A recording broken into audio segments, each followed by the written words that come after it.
So we just get back from 8-hour trip driving from New York City. Emotions were high. I just said no to my longtime boyfriend, who just proposed.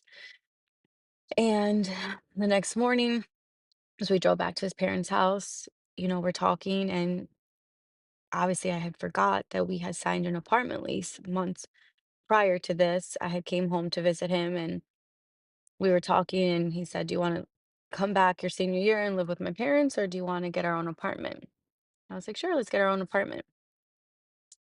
And then months later, he proposes, and I said no. So now we're dealing with this situation. Like, can we get out of our lease that we haven't even started? But the apartment said no because it was signed already for a few months, but to start like later. And so I said, "All right, fuck it. Let's give this another shot."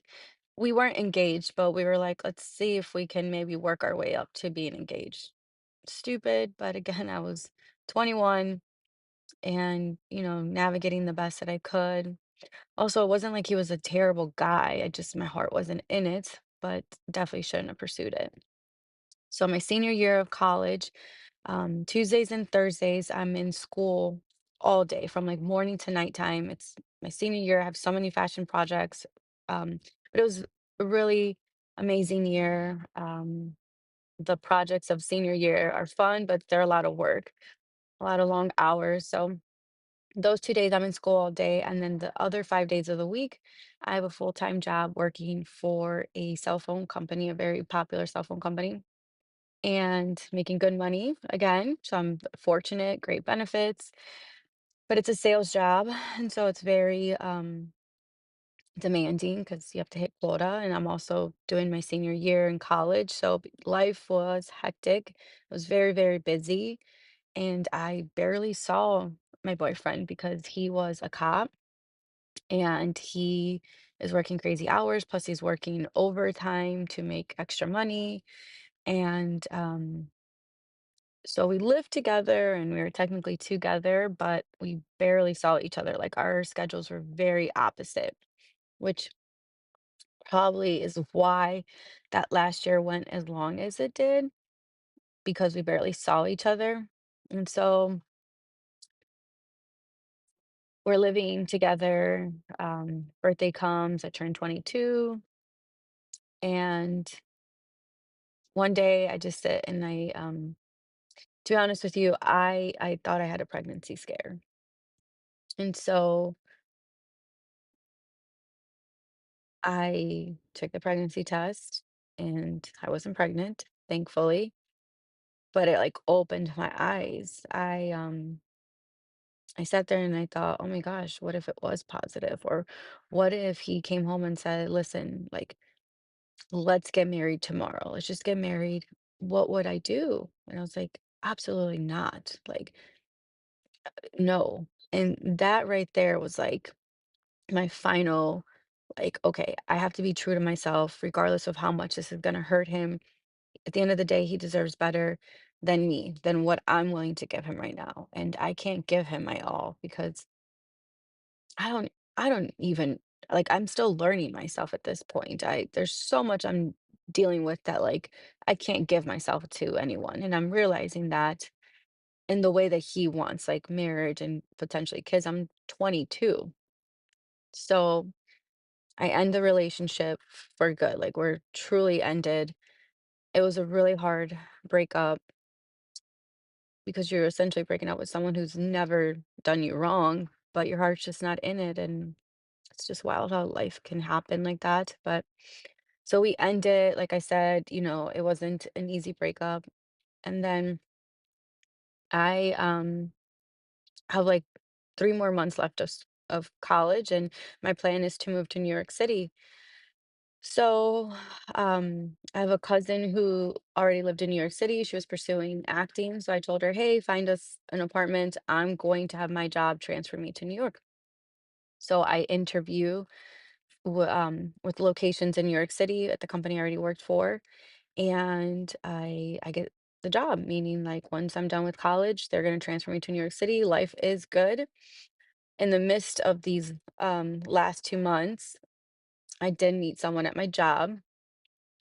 Not proud of it. We weren't in a relationship, anything like that. He wanted to be in a relationship. I said, no, I'm moving to New York City. I'm pursuing my dreams. I don't have time for a relationship. So we casually just dated.